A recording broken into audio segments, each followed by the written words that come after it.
Hi everyone. This video, we're going to figure out how to set up a network system which is suitable for both PoE IP devices and non-PoE IP devices. So this question came up from one of our customers. He is wishing to add PoE devices to his existing network while also extending it to over 100 meters. So in this case, we would have two problems to solve. An existing network is usually like our household router's network system where there's not PoE enabled. And then he would like to add a PoE device, which means his network needs to be upgraded. And then the second problem is we need to extend this network for over 100 meters. So let's see if we can solve this situation, two birds in one stone. So we do have a device that can help us solve this question perfectly, which is our PoE-powered switch. What is a PoE-powered switch? A PoE-powered switch is a device that can act as both power sourcing equipment and also power device. Power sourcing equipment, it will provide the power to IP devices connected, also provide the data. So it's like providing PoE signals. And a power device is a device that receives the PoE signal and kind of operates on it. So our PoE-powered switch will receive the PoE signals, and then it will power itself up, redistribute all the PoE signals, and output it through these 4 PoE ports.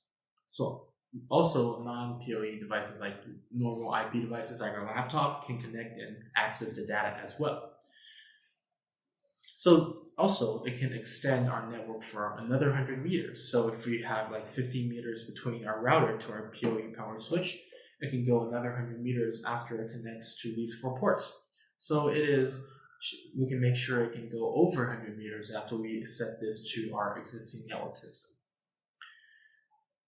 Although if we want to connect a few devices, we'll need a PoE power injector. A PoE injector will help us inject power to our Ethernet cable. So our regular network system only has data coming through and flowing to our PoE power switch.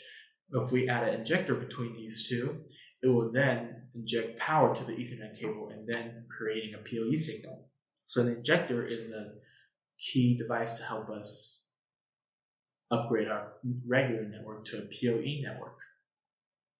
So our thoughts are done, and now let's try and see how I'll show you guys how to connect a network system like this. So first we have to need our router, our PoE injector. In this case is a 95 watts PoE injector. This power will give us a remaining reminder as 71 watts at our PoE powered switch. And this is our PoE powered switch. This is a PoE IP camera, which can be powered up by an Ethernet cable. And this is our daily laptop, which we'll use to access our data. So first, we take our Ethernet cables and we choose a suitable one that will connect our injector to our router. Now, the data will flow through the router to our injector. And the injector receives data and then will pump power to our data and output it as PoE signals here, this port. And as for our PoE powered switch, this individual port right here is the uplink port, which receives the power and data.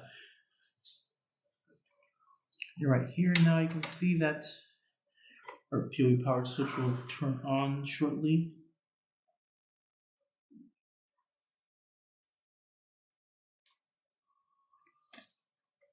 Now you can see the power indicator is on our PoE powered switch. Now we can connect our IP devices to it. So one goes to our laptop.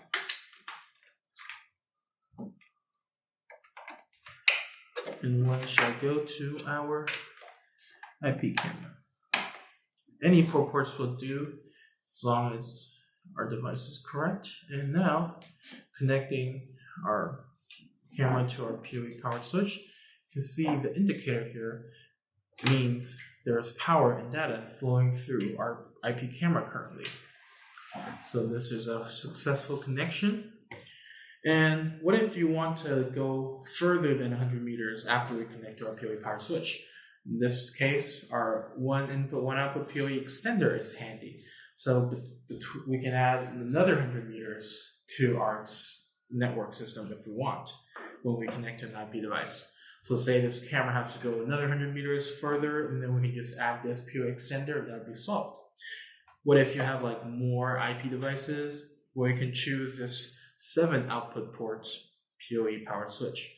This one has a total of 8 ports, but it's like this one that has an uplink port. This port number 8 is always the uplink port, so we will use the port number 8 as the port to receive the PoE signals, and all the other 7 ports can be used as PoE ports. Alright, that's pretty much it for this video. If you guys have any more questions, feel free to leave them at the section below. Thank you guys for watching. I'll see you guys next time. Goodbye.